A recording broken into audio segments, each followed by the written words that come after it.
Blaskey, and I'm coming to you from the beautiful north woods of Wisconsin. I'm your boonies engineer. I've been living here and designing small and large projects in small places since I graduated from the University of Wisconsin-Madison with degrees in civil and environmental engineering. I've been doing that with the exception of the last 4 years when I followed a passion for music and became the executive director of our local symphony orchestra. I've been designing and building large-scale civil engineering projects here for over 30 years, including the classical civil engineering projects like dams, bridges, buildings, lift stations, industrial facilities. Those always have a team involved with them and a team aspect, so any issues that arise can be dealt with through teamwork. About 15 years ago, I started doing sculpture of metal and wood, skills that my dad had taught me when I was a boy. I've sold sculptures all over the world. For the last year, I've been renovating a sculpture that belongs to our local regional arts center. I was 15 minutes away from being completed on this piece. I was putting the last weld on it, and kablam! It blew up. Now, the first thing I did was check I was okay, I have safety equipment on, but the piece itself had severe damage.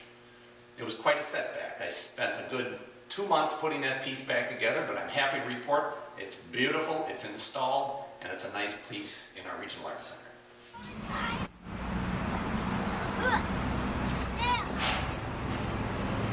Yay! Nice job! Large-scale engineering projects always require a large team, but my most rewarding team was a team of 2. In 1994, I skied with Michelle Drolet as she became the first blind woman to ski the American Birkebeiner 55-kilometer race in Hayward, Wisconsin. It's the most ecstatic 4 hours I've ever spent in my life as I skied in front of her and she followed behind me listening to my directions as we wove our way through 8,000 other skiers as she finished in the top 20% of all skiers. I thrive on challenge, especially when I'm told I can't do things.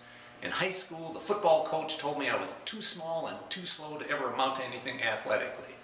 A few years went by, I started running in college, and a local 10K race took place in front of his house, and he saw me among the leaders. He was speechless. I ended up riding a bicycle across the country and doing cross-country ski races around the world. On the academic side, my incoming freshman advisor told me, well, based on your placement scores, if you graduate at all, you might graduate with a C- average. Well, I graduated in 8 semesters and later got a master's degree. So, what are you going to tell me that I can't do? I've worked with hundreds, if not thousands, of engineers since I started college, and I can tell you that there's only one I know of who's qualified to be on top engineer, and that's me. While I have great respect for my brethren in their technical expertise and their sometimes quirky personalities, there's only one I know of, me, who brings entertainment value to top engineer. Yes, I can do all the technical things we demonstrated earlier, as well as the creative and artistic items here of being a sculptor. I also have worked in a symphony orchestra and fulfilling a lifelong passion of following music.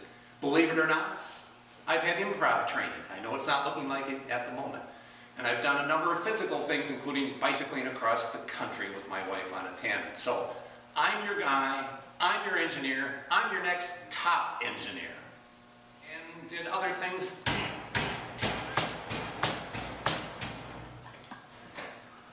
What was in there? Something was in there that was good.